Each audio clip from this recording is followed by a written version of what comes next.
Looking at a food chain, for example, a daisy could be eaten by a rabbit, the rabbit could be eaten by a snake, and the snake could be eaten by an owl.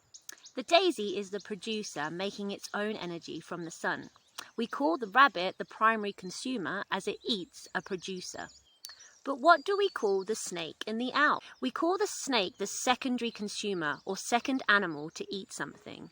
We call the owl the tertiary consumer or third animal to eat something. Another example of a food chain, this time found in the ocean, would be algae eaten by fish, fish eaten by seals, and then seals eaten by sharks. In this example, the seal is the secondary consumer and the shark is the tertiary consumer.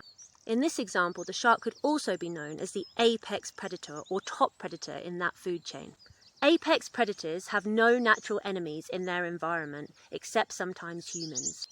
There are lots of examples of apex predators or top predators on this planet, wolves, orca whales, lions being just a few.